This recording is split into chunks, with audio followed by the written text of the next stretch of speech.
So all of these reasons, intelligence is in decline. We're losing about 1 IQ point per decade in Western countries. We'll be on about 85 by the end of the century. You're not religious, you don't believe in God, you don't believe in collective worship of a moral God, but you really, really strongly believe in conspiracy theories. Feel guilty for being a man, feel guilty for being human. It's okay to have an abortion, it's okay to be fat. Be like the opposite sex if you're a man. Euthanasia is okay. So you're pushed along a maladaptive roadmap of life. Those that would survive this onslaught would be strongly genetically conservative, strongly genetically religious, strongly mentally healthy, strongly physically healthy, which all co-correlate. We know that from even quite recent genetic data. They would be resistant to this. Are they religious in their own way?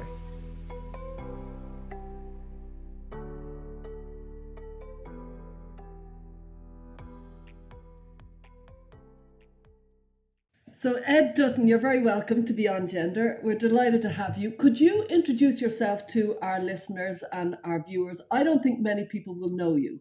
So come from a basis of, not because you're not world famous, but because our podcast, because our podcast is very much centered on transgender, gender issues, and you know what I mean, that's not necessarily where you're at completely. But if you could just introduce yourself and tell us where you're at and where you've come from. Okay, well, my name is Ed Dutton. I have a channel on Substack and YouTube called The Jolly Heretic, where I try to look at what one might call the controversial science, the kind of science that is increasingly expunged from our universities, which have increasingly become our arms of the kind of new ideology or new religion. And I started off in academia, titular, I mean, it's just a sort of a title really, but Professor of Evolutionary Psychology of Business at Asbiro University in Poland, and honorary professor in the Institute of Psychology at the Russian Academy of Sciences. I started off studying theology. From there, the study of religion, particularly the anthropology and psychology of religion. From there, I moved into studying nationalism and the origins of nationalism. And from there, I moved into a more genetic approach, and looking at things like intelligence and personality and group and individual differences in this. And then I got into areas such as the rise and fall of civilizations, and how this relates to evolution and that sort of thing. And as for transsexuality, precisely because I tend to be attracted to that which is, as it were, controversial, if you tell me that I mustn't research this, and that's telling me that you've got secret doubts, and that's where new information lies. I did one meta-analysis on transsexuality, male autogynephilous transsexuality, and I found that on average men that are autogynephilous transsexuals are more masculinized on various traits than are control males. And that was, I forget the name of the journal that was in, and then a trans female researcher tried to get the paper, put the paper under attack, basically, and argued it should be withdrawn, and it wasn't. And that's my only run-in with that issue. It was called Gender Dysphoria and Transgender Identity is Associated with Physiological and Psychological Masculinization, a Theoretical Integration of Findings Supported by Systematic Reviews in Sexuality Research and Social Policy. And that was well, you can send us. Oh, okay. You can send us the link, and we'll put it in as part of the show notes. So you have a kind of a thesis around fast life and slow life strategists. Could you give us the basis of that and where you're going with that? I wouldn't necessarily quite put it in terms of fast and slow life history strategy, but sort of, you could reduce it to that, yeah. The central point is that we were, until the Industrial Revolution in 1800, under harsh Darwinian selection pressures, and child mortality was something like 40% or even 50%. It depends exactly when in history you're talking about. And what that does, of course, is it purges the population every generation of mutant genes, of genes which make us less mentally healthy and make us less physically healthy. And those things tend to be pleiotripically related because the brain is about 84% of the genome. So if you've got mutations of the body, you've surely got them of the brain. And so mental health and physical health are part of a kind of a fitness factor. So in essence, we were selecting for this fitness factor, and we can work out what we were selecting for by what is associated with basically health, genetic health today. So First of all, obviously, we were selecting for mental health. We were selecting for people that are mentally healthy. If you're mentally healthy, you get on better with other people, you're less likely to become depressed, you're less likely to become anxious, you're less likely to kill yourself, you're less likely to be cast out by the band. So we're selecting for mental health. Clearly, there's high pathogen load, lots of diseases, that sort of thing. So we're also selecting for physical health. But what else are we selecting for? Well, there is a concept of group selection. That is to say, if you're under harsh Darwinian conditions, then your group, your ethnic group or whatever, is in competition, or your tribe is in competition for resources with other groups. And so, what is it that predicts winning that competition for resources? Well, it's being in a computer model and controlling for other factors. It's high positive and negative ethnocentrism, i.e., it's in-group cooperation and basically kind of a certain degree of out-group hostility. That's what predicts such behavior. Now, what can we reduce this to? Well, we can basically reduce it to conservatism. Jonathan Haidt talks about there being 5 moral foundations, the group-oriented foundations and the individually-oriented foundations. And because we are pack animals, we have to be group-oriented, but because we have to get to the top of the pack in prehistory to pass on our genes, because women sexually select for high-status males and that sort of thing, in polygamous mating systems, which was our system until quite recently, we also have to be individually oriented. And what he found is that conservatives are about equal in all 5 moral foundations. So that's the group-oriented foundations of in-group loyalty to your ethnic group, of obedience to authority, and of sanctity versus disgust. We sanctify that which is good for the group, and we taboo as disgusting that which is bad for the group. And those are the group-oriented foundations. Then there's the individually oriented foundations of harm avoidance, i.e., if you are of low status in the group, then if you avoid harm to you. And equality. If you are equal, then you as a person of a low status in the group get more if there is equality. These are the 5 moral foundations. Now, what he showed is that conservatives are about equal in all 5 moral foundations, but that liberals are only concerned with the individually oriented foundations. So obviously, that a society like that will not survive group selection; it will be destroyed. And so what we find is that we were selecting for that suite of traits. We were basically selecting for being group oriented, i.e., being conservative. That's group oriented. And the other thing that we were selecting for was religiosity. What religiosity does is it tends to take that which is good for the group and make it into the will of God, and sanctify it and so forth, and taboo that which is bad for the group. And these things all cluster together genetically into essentially a fitness factor. So we were selecting for a fitness factor. And we know this is the case because, first of all, the heritability, the genetic component of all of these traits, mental health, physical health, religiosity, conservatism, is all quite high. It ranges from as much as 70% genetic for certain kinds of religiosity, down to sort of 40 or 50% genetic for certain kinds of personality. I should emphasize, by the way, that conservatism correlates with a certain kind of pro-social personality. People that are conservative tend to be high in agreeableness, in conscientiousness, which is rule following, impulse control, and they are low in mental instability. So all of these things are adaptive traits, and they would have been under positive selection under harsh Darwinian conditions. For example, if we look at religiosity is associated with mental health, it's genetically mediated with mental health, with physical health. It's associated with fertility. It's associated with pro-social personality. When a certain part of the brain called the anterior frontal cortex is stimulated with magnets, it makes you both more religious and more group-oriented. It's associated with all manner of health. The point is that this clusters together into a kind of fitness factor, and it was for this that we were under selection. Now, what we see with the Industrial Revolution is a collapse of child mortality from 50% to 1%, 50% in 1800 to about 1% child mortality today. Now, obviously, what that's going to do is result in a huge buildup in mutation and a deviation from these genetic adaptive traits. And that will be mainly, not completely, it's a little bit nuanced, but mainly in the direction of being irreligious, of being left-wing, i.e. individually oriented, of being mentally unstable, of being low in agreeableness, of being low in conscientiousness, of being high in neuroticism, which predict being left-wing anyway, um, and so on. That's what would happen. Can I ask a question just as you go, if you follow me? I hate to knock you off Mm. your game. Wouldn't most people think left wing is collective and right wing is individual, or am I unusual thinking that? Well, that's only in so much as what you do. If you are high in mental instability, and you are individually oriented, so you're focused on yourself. You're not focused on the good of your group. You're focused on the good of yourself, and you desire power. You're individually oriented. You desire power. You desire influence.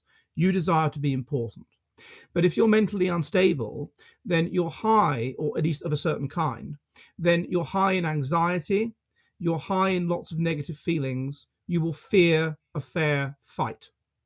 And therefore, the only way that you can play for status is via virtue signaling, and specifically via signaling about equality and harm avoidance. Moreover, if you are full of kind of resentment and a feeling that others have power and you should have it, and you're full of resentment, then one way that you can alleviate that resentment is by bringing about equality, i.e., bringing the powerful down, and harm avoidance, i.e., ensuring that you and your like don't get harmed. Interestingly, what you notice with the left as opposed to the right is that the right tend to conceive of their moral circle as a series of concentric circles that emanate from self. So they love their family more than their kin more than their class more than their ethnicity more than their race, and so on. Left-wing people do not work quite like that. They often will identify with something that is more genetically distant from self, such as a different social class, the working class, let's say, if they're middle class. And you find that with so many left-wing movements, or even in Eastern Europe anyway, nationalist movements, you have people like in Finland, the Finnish nationalist movement, the leaders of that movement, which was to empower the Finnish-speaking majority over the Swedish minority, were aristocratic Swedish-speaking Finns. So, and of course, what that allows you, if you identify with someone distant from self, that allows you, to virtue signal. You're virtue signaling. You're saying, I identify with the poorer group, the marginalized group. You're virtue signaling by doing that. But B, it allows you to collaborate with outsiders and thus create a coalition that can gain power over your own people. But you do so, and this is the key point, you do so covertly because you are a bit mentally unstable, perhaps, and so you fear a fair fight. You don't play for power overtly. It's a little bit like, without meaning to be sexist, but there's a very good book by Joyce Benenson called Warriors and Warriors. Warriors as in people that fight, warriors as in people that worry. And it's about the difference in psychology between men and women.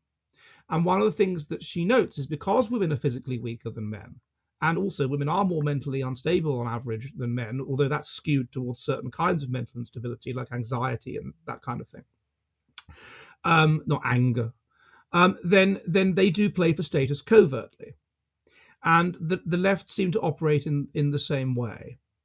So this is then what you would expect to see in this context of the breakdown of harsh Darwinian selection and a buildup of mutation. You would expect a genetic shift towards the left and towards, therefore, individually oriented moral foundations, increasing concern with equality, increasing concern with harm avoidance, decreasing ethnocentrism, increasing concern with outgroups, increasing mental instability, and they would all kind of cluster together.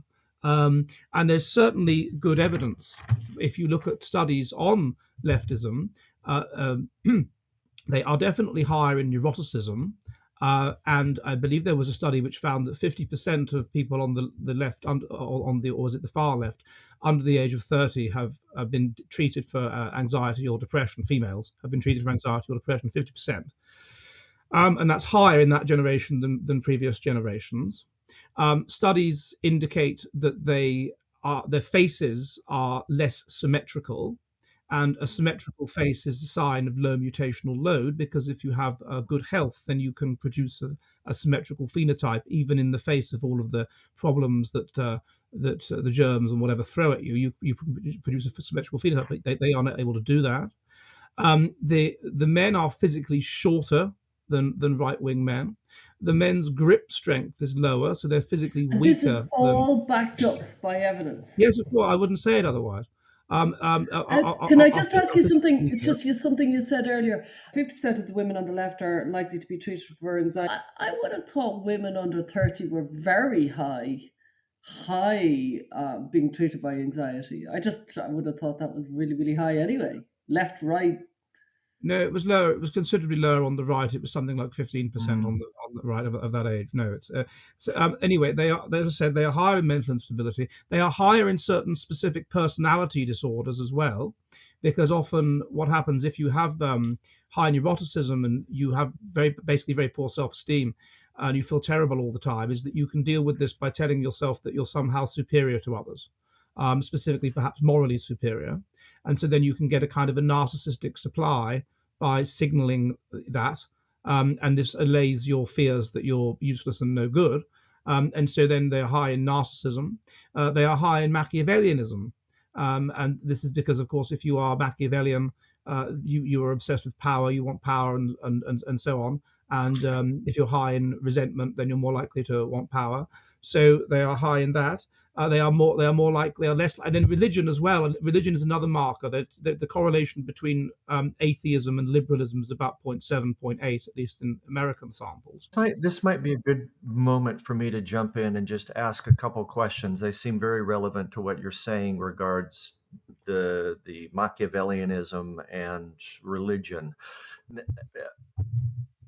But moving back just a little bit, I think I understand your basic, dichotomy of conservative and liberal, but I know that here in the States in particular, what is being called liberal now is, in my estimation, incredibly illiberal. I mean, these are the people who are being called liberal are against free speech and they're extreme rule followers. And in that regard, they look like the conservatives of the moral majority in the 1980s and 90s. So like the very meaning of the word liberal is really I hate to use the word, but problematic.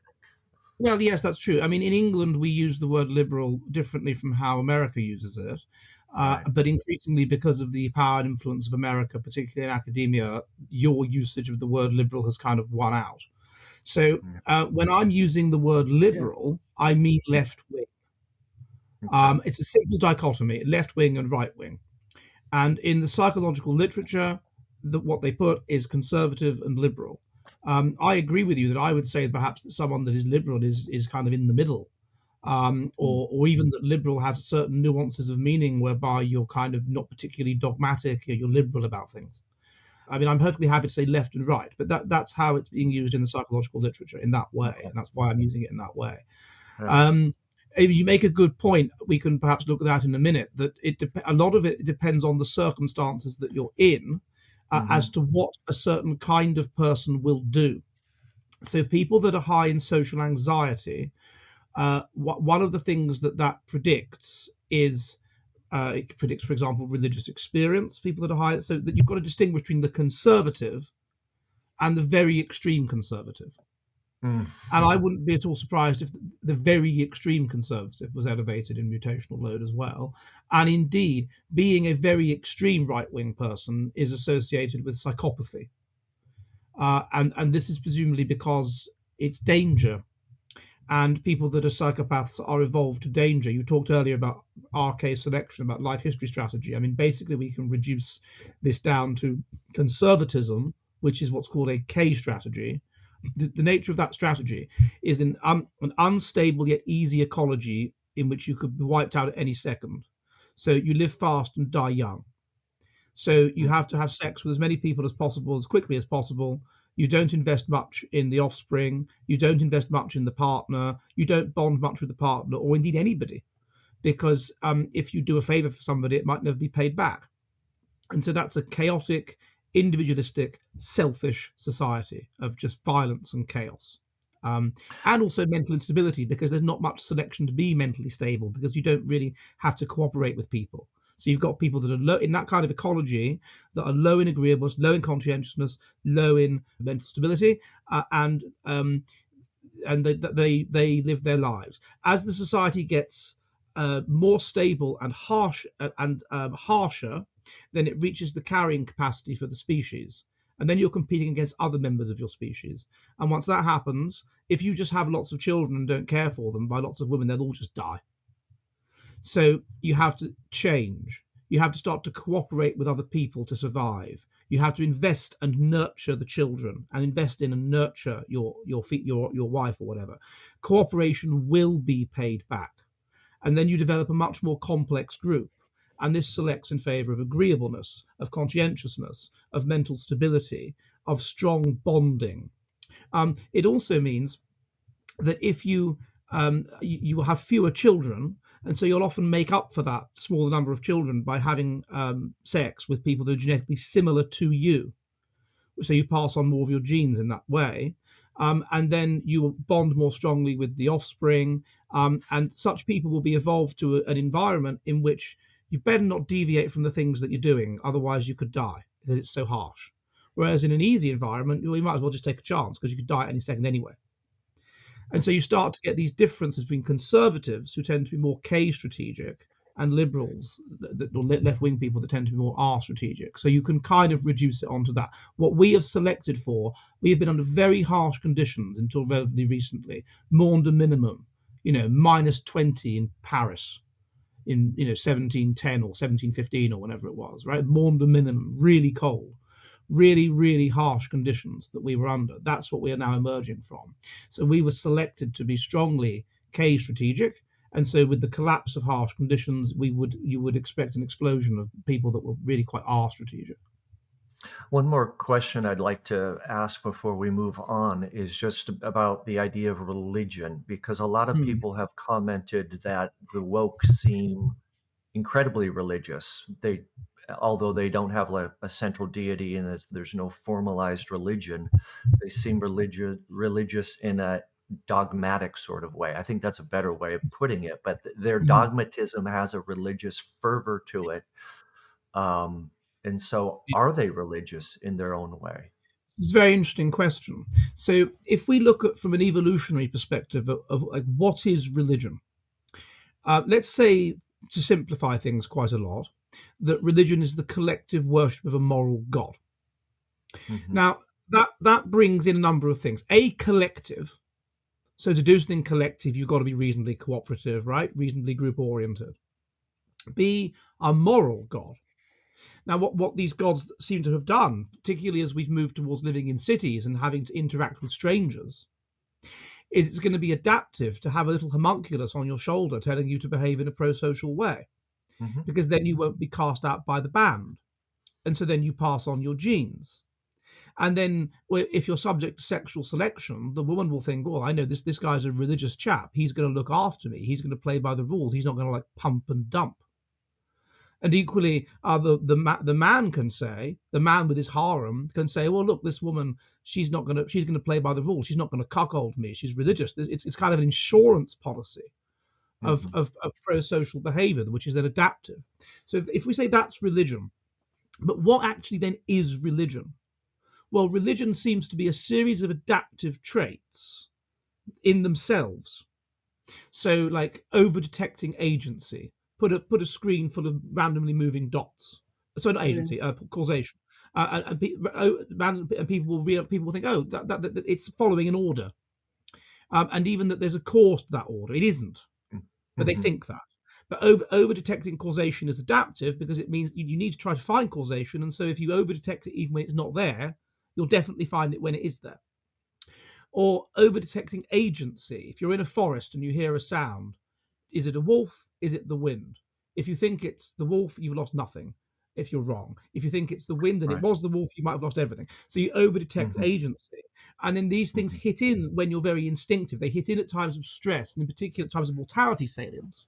And then people start to feel that they're religious and so on. So religion and dogmatism even. So having a structured worldview.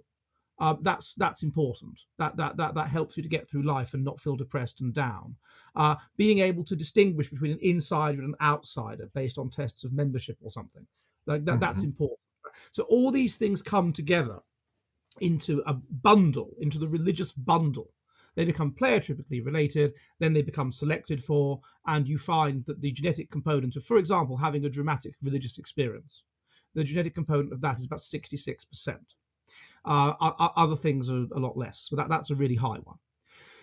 So, what you would predict, not only would there be, with the breakdown of harsh Darwinian selection pressures, not only would there be a deviation away from selection towards religiosity, from selection towards conservatism, from selection towards mental health, from selection towards physical health, and not only would that deviation be all pleiotripically bundled together as well, but the religious bundle itself would break up, would start to break up.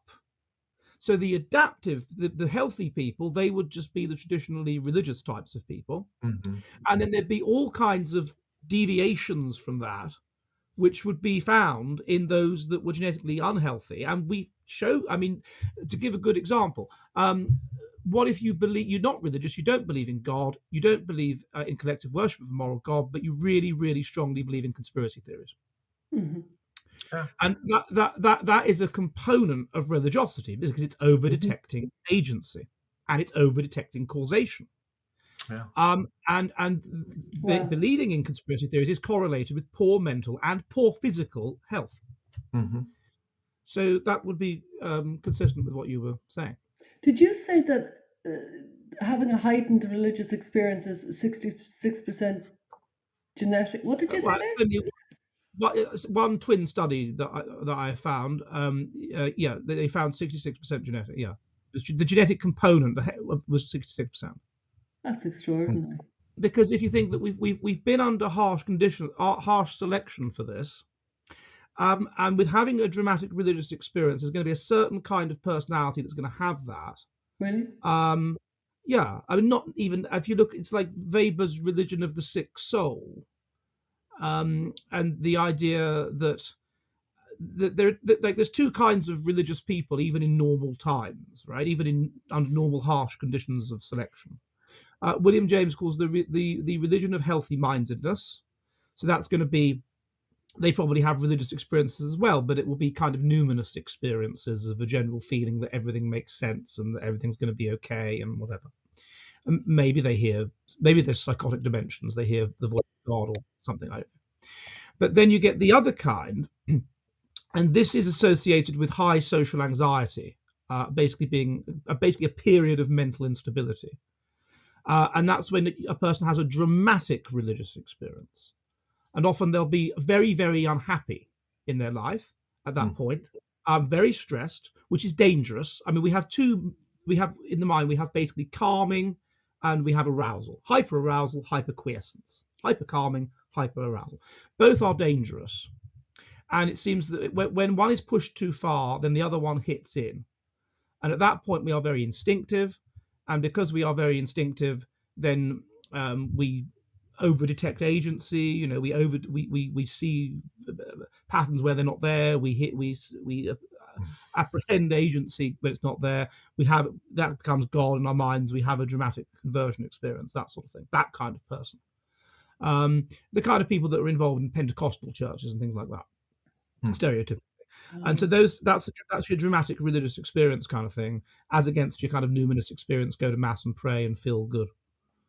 One of the fascinating things for me about William James's work is that he wasn't really a believer. He was pretty much of an agnostic. And if I remember it correctly, one of his arguments was these experiences, religious experiences, change a person fundamentally. And so, as a pragmatist, he thought, well, if it makes a real change, it must in some sense be true. I mean, something important is happening there, whether or not we want to call it an actual, theological presence, or if it's just a more of a psychological experience. He also argued for kind of the pragmatic argument for the existence of God, didn't he? That from a practical perspective, you can't, you live life as though it has eternal meaning, and you Right. probably do.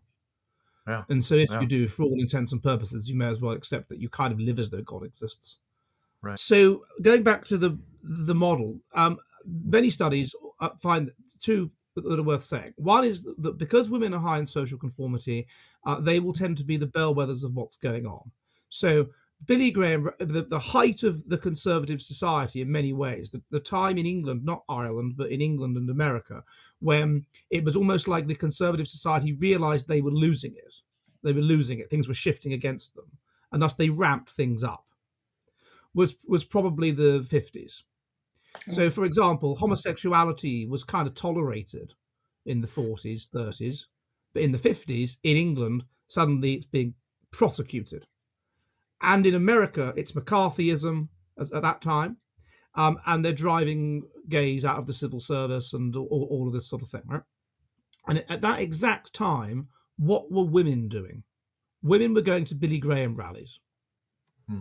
Women were more right wing than men among that cohort born in the 1920s. There's a number of points of evidence for this.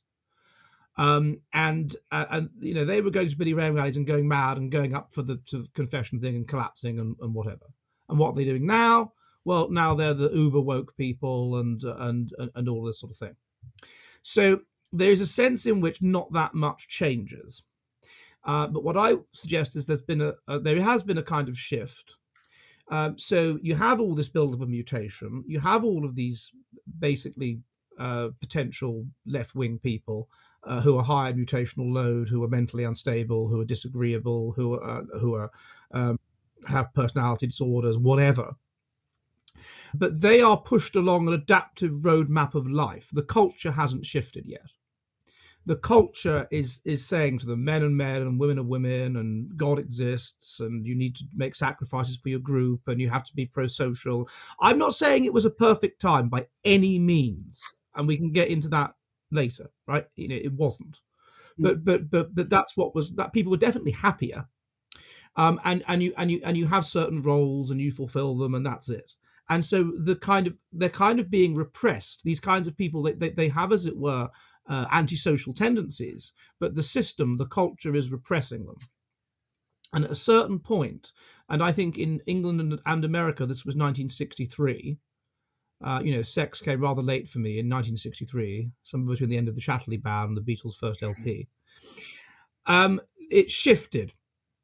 And I think that may be because in psychology, you have this, it's been noticed that when about 20% of a group believe the up and coming new thing, even if it's irrational and wrong in experiments, like literally believing something wrong, then the society shifts over, because people want to be on the winning team and they want to be in ahead of the game and whatever.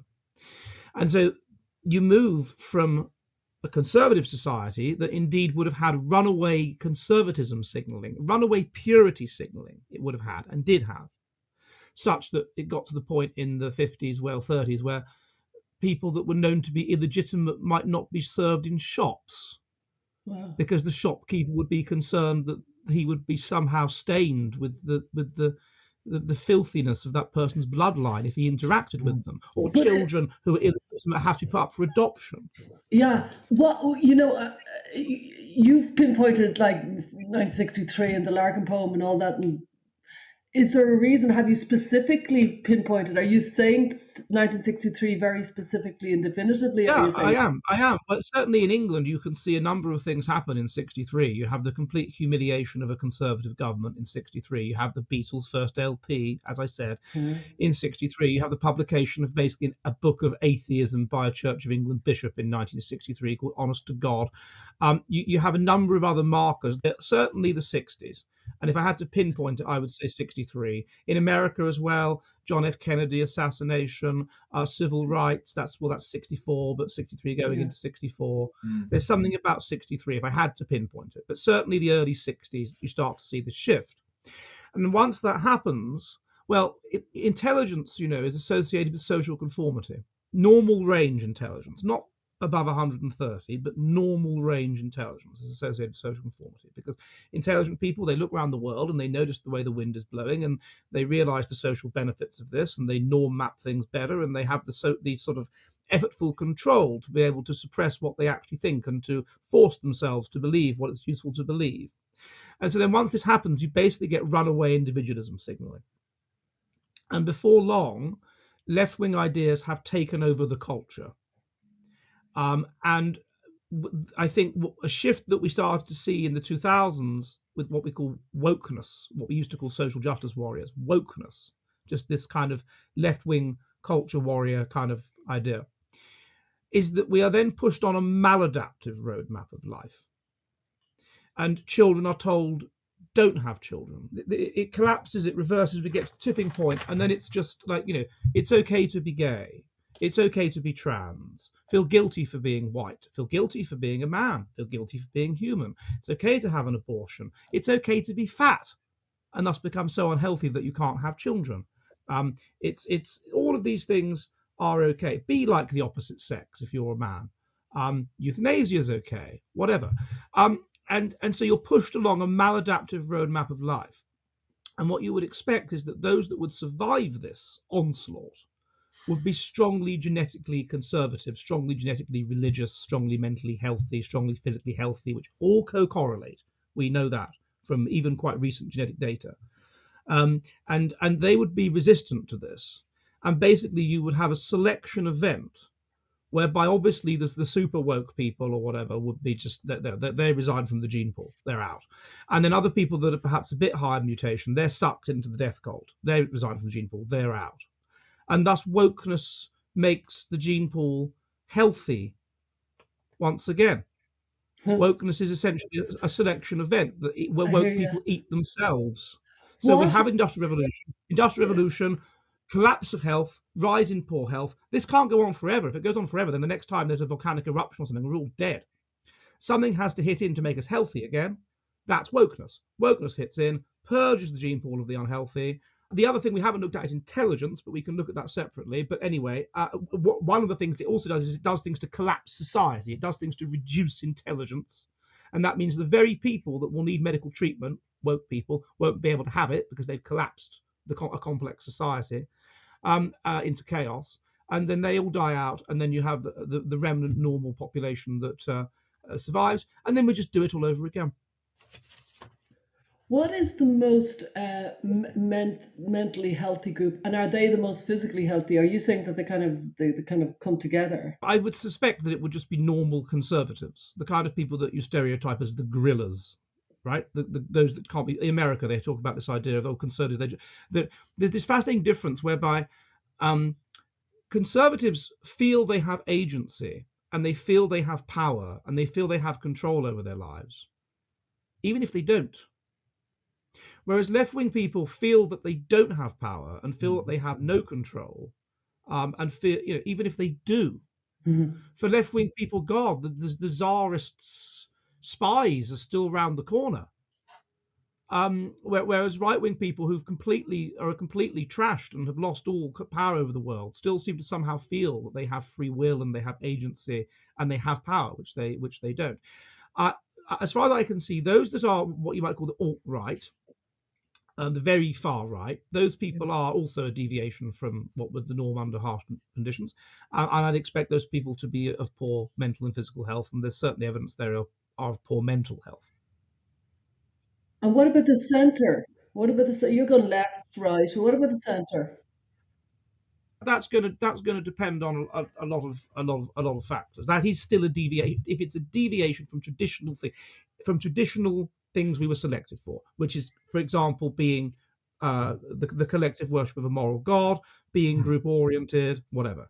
I suspect the centre is not that.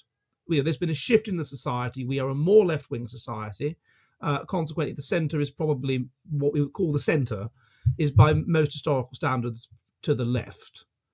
But it should be emphasised that you are going to get, as you talked about these waverers, you are going to get some people, even under harsh conditions, there's variation, and even under harsh conditions, there's some mental instability, there's some psychopathy, there's some narcissism, there's some things like this, even in 1700, even at our harshest of conditions, because there are benefits to having an optimum low number of basically mentally unstable individualists, at least when combined with intelligence. of a reasonable level in your society. There are benefits to that. So one of the benefits is genius. I've got a book that's just come out called Genius Under House Arrest, The Cancellation of James Watson. And if you look at the guy that co-discovered the structure of DNA, and was cancelled for his views on race, and if you look at the nature of these geniuses, it tends to be they combine scientific geniuses anyway, outlier high intelligence with a moderately antisocial personality. And what that means is if they are moderately low in conscientiousness, they can think outside the box. They can think the unthinkable. Because for a lot of people in 1859, the idea that species weren't created separately was unthinkable. But they can think outside the box. They can think the unthinkable. They're not rule bound. They're moderately low in agreeableness, because if you come up with a brilliant ground-shaking idea, you challenge vested interests, you're going to offend people. You're going to upset people that are invested in the current thing. But you either don't care about that, or you're too autistic to understand it's going to offend people, or you know it's going to offend people and you actually quite enjoy it. You quite enjoy sort of shaking things up and whatever. And you're moderately high in neuroticism, because that means that you have a very strong desire to structure and make sense of your world. This also crosses over with autistic traits. And if you're neurotic and you're anxious and worrying, you're kind of generating thoughts all the time. And so you're more likely perhaps to hit upon something. So then what you have then is, and if you come up with these inventions, it will benefit your group. I mean, like the people that came up with the spinning jenny or whatever, the Industrial Revolution, those inventions, those people would have been of that psychological kind. And indeed, people that discuss what they were like tell you they were of that psychological kind. Newton, they were all of that kind. So these are highly intelligent, but moderately antisocial people. And obviously then the flip side of that is you're going to have people that are antisocial, but not very intelligent. Or you're going to have people that are kind of, weird, criminals basically. Or you're going to have kind of weird dreamers that have wacky ideas and are mentally ill. So even under harsh conditions, you're going to get some variance of that kind. It's just that now, obviously, there's going to be much, much, much more of it. And the other thing that's a problem, I think, is that the woke society, it pushes people along a maladaptive roadmap of life, and it's so concerned with equality and harm avoidance that increasingly it doesn't prepare people for life. So children, strict anti-bullying policies, no unsupervised play at school. They're not being prepared for life. They're not being prepared to deal with problems. And so what you end up with then increasingly is basically just spoiled children, narcissists who haven't been prepared for life, and in response to someone challenging them, and indeed challenging something like their opinion, they really will feel literally unsafe. And you will get this narcissistic rage, this tantrum. A lot of what we are seeing on the left is adults having tantrums, and because they haven't been prepared for life. So it really is a maladaptive roadmap of life. And of course, such people, they can't cope with relationships, they can't cope with give and take, they can't cope with dealing with people. So all of these things militate in favor of them not passing on their genes. They're being wrecked. They're being removed via the process of wokeness. You mentioned earlier 1963 as sort of a key cultural turning point, at least over there in Great Britain. I'm wondering if this particular moment in 2025 is also a similar movement or point of change. And I'm thinking specifically of the recent assassination of Charlie Kirk. I'd love to hear your thoughts on that. The other thing that I haven't looked at, which we were under harsh selection for, was intelligence. Intelligence is about 80% genetic in twin studies. It refers to the ability to solve cognitive problems and how quickly you can solve them. It correlates with genetic health. It correlates with physical health. It correlates with mental health. It very, very weakly correlates with personality, prosocial personality, and with group orientation. The religion thing is a bit complicated. So we can go into it if you want, but that's the other thing that's been going on. And so intelligence has been going down. We ran a harsh selection for it. We know that from even just genetic studies, and now we're selecting against it. Wokeness or left-wing behavior is part of this. Part of it is just that people that are intelligent are low in instinct. They're basically there's less. They're better able to rise above their instincts and solve problems. Consequently, they're less instinctive. Consequently, if you put them in an evolutionary mismatch, which we're in, then their instincts, such as to have children, don't come out. Consequently, they tend not to have children. And so this alone means that in late stage societies, intelligence starts to go down. But secondly, you'll note this child mortality disproportionately affected the lower classes, which is predicted about 0.5 by low intelligence. So this then means that intelligence starts to, at least the correlation that there was between intelligence and socioeconomic status, and that was there. We know that. I proved this in a book I did called Adult Wits End. Goes to nil, and then it goes into reverse. And left-wing policies make this worse. So welfare makes it a lot worse. At the moment, it's in England. It's only groups that are on welfare and are part of the criminal underclass, i.e., IQ about 80, that have above replacement fertility. Feminism makes it a lot worse because more intelligent women spend all of their 20s, first half of their 30s on their education, and then they don't have children, or they don't have many children. So, and they have fewer generations as well, and so intelligence goes down. Contraception is basically a selection event for intelligence.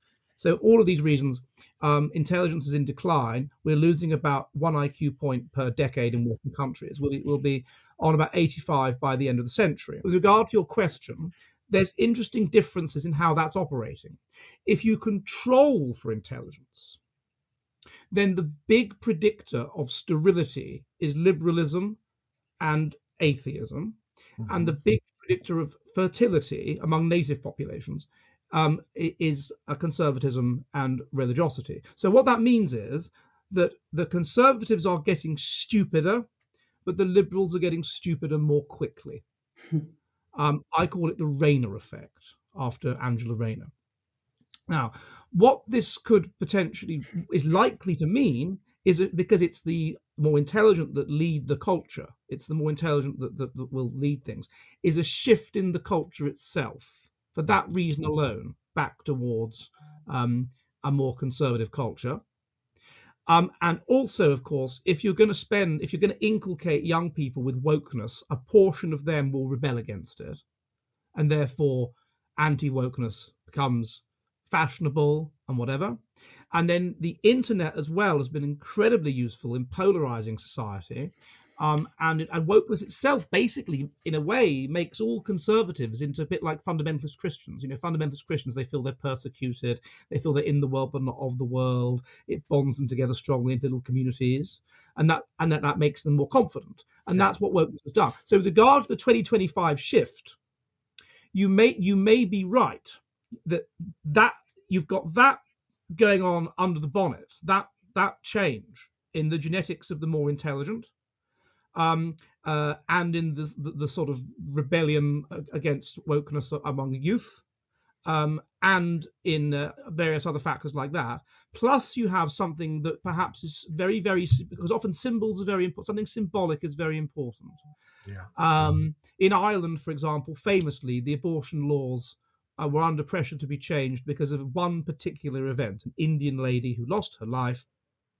And this was, and they wouldn't do anything because they said, oh, it's illegal. The doctors basically didn't know what to do because they didn't want to break the law, but she was dying. What did they do? And it became symbolic of a serious problem, and that helped to get rid of this constitutional amendment on abortion. It may be that what this has revealed to ordinary people that previously just didn't look into these things, didn't think about it, is the pure spite and nastiness of a lot of people on the left that I've been talking about for years, but the literature has demonstrated for years, but it's never become so pertinent, so prominent, and so clear. that so many of these people are so ensconced in their little echo chamber of other left-wing people and so out of touch with the people on the other side that they can try to virtue signal by being happy about a 31-year-old man who's quite reasonable by all accounts, He was. being shot in front of his wife and two young daughters.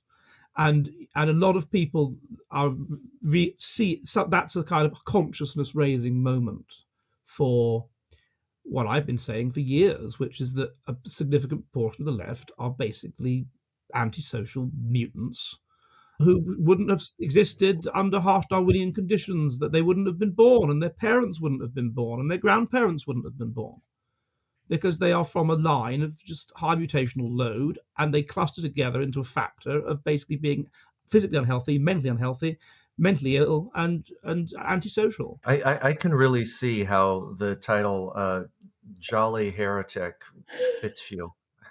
Like you can just say this stuff. I love it, but a lot of Well, people can't say it. So what I want to know is, right, if that's the last 60 years, we've been on one, where's the next 60 years? What's going on? What's going to happen now on your theory, on your thesis? What's going to It's happen? not so much my theory. It's. I mean, I think more broadly, yeah. I think the best if you read John Glubb's *The Fate of Empires*, as far as I can see, this is the winter of civilization. And you see very similar things to what you're seeing now in the decline of Rome, in the decline of Baghdad, in the decline of Athens. You see the rise of feminism. Everything that's old breaks down. Or even something like patriarchy, you could argue, is adaptive. Why is patriarchy adaptive? Men must invest in their offspring. If they can't be sure their offspring are theirs, they're going to be fighting each other. Therefore, you get low positive ethnocentrism. Bring in patriarchy, they can be sure their offspring are theirs because men are controlling female sexuality. Then they won't be fighting each other. And that's why religiousness promotes patriarchy as the will of God.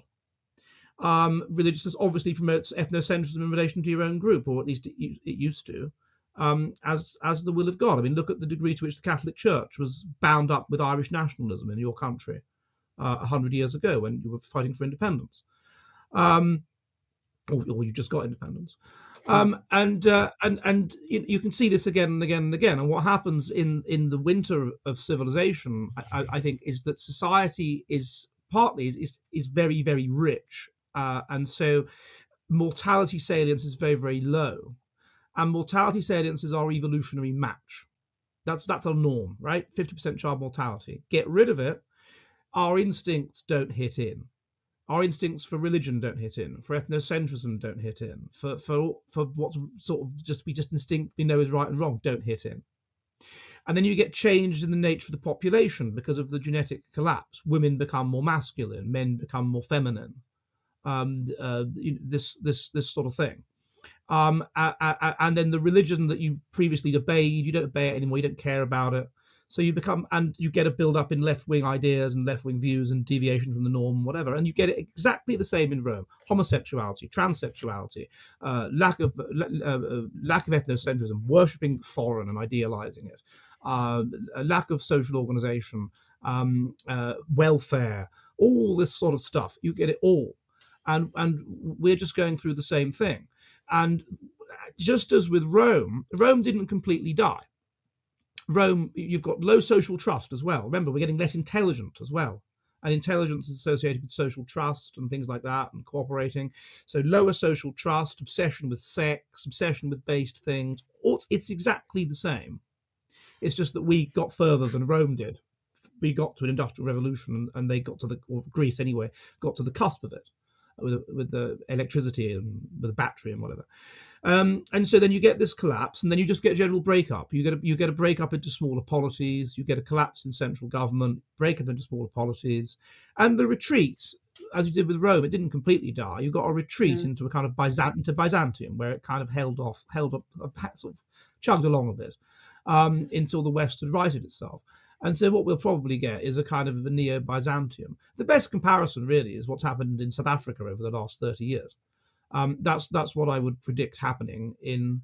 Also, you've got mass immigration, and what that does. Chaos. well, that's what you would get, and you would get certain area. You will get protection rackets. You will get certain areas that. I mean, already we have a kind of a narco tyranny in the UK, where they don't enforce normal laws, but they enforce free speech laws. We're coming towards the end, and there is a question I want to ask you, which you mentioned right there earlier. You talked about the nationalist. You studied nationalism, and I'm interested in nationalism, and it's morphed before my lifetime, because obviously I come from Ireland, where nationalism was from the left in Ireland, but it seems to be right wing everywhere else. And I'm just wondering, what are the traits, like, because everything I hear about nationalism is not what I grew up learning about what nationalism Oh is. no, but that's a different. There's obviously, it's like comparing early church Christianity to medieval Christianity. Nationalism isn't inherently right or left wing. If I look at Finland, that's an example I know well because I live here. The nationalist movement in Finland, before it was independent, when it was under Russia, that movement was a left-wing movement. It's a small nation.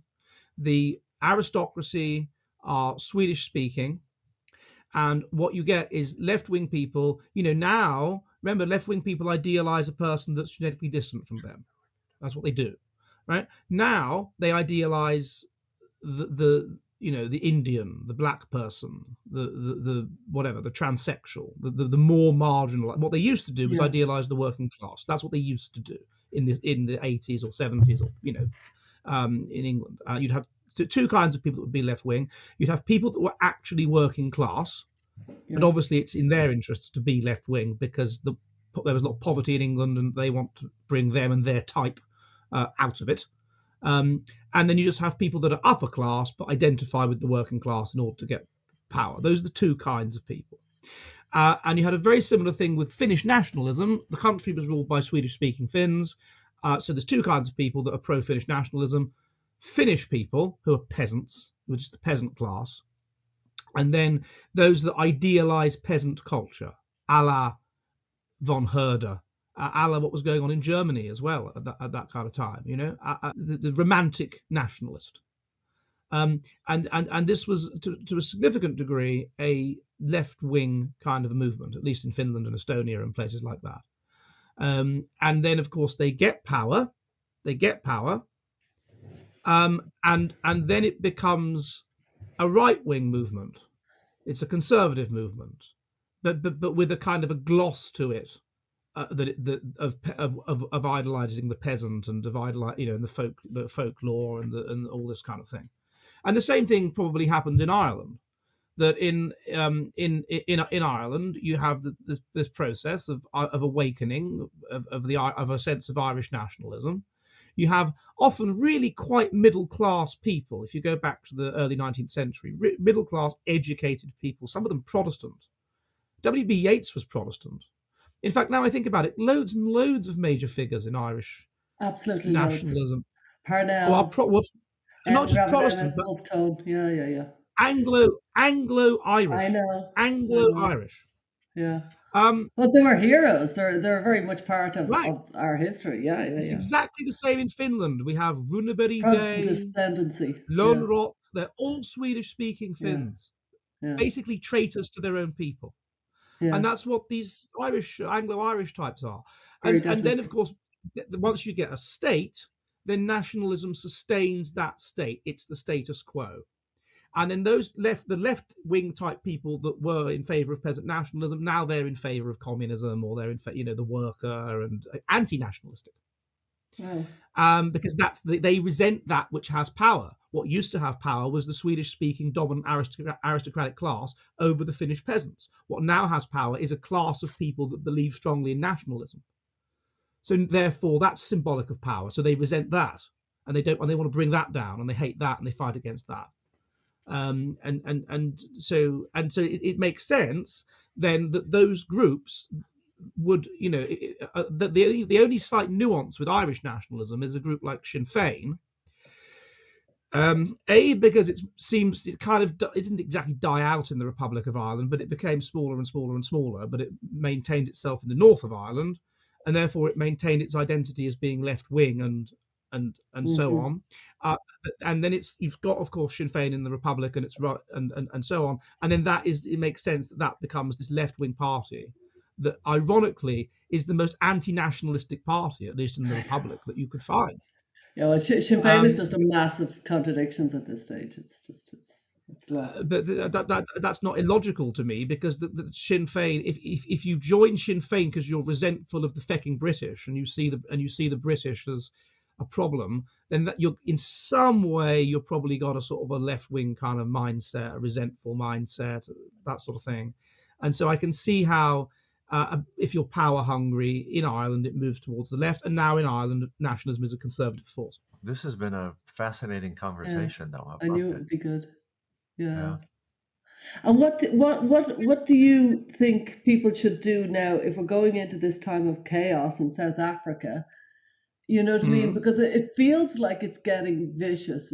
Well, obviously, just as a parting, point. Have you any pointers for what people should cling to in this time of chaos? Well,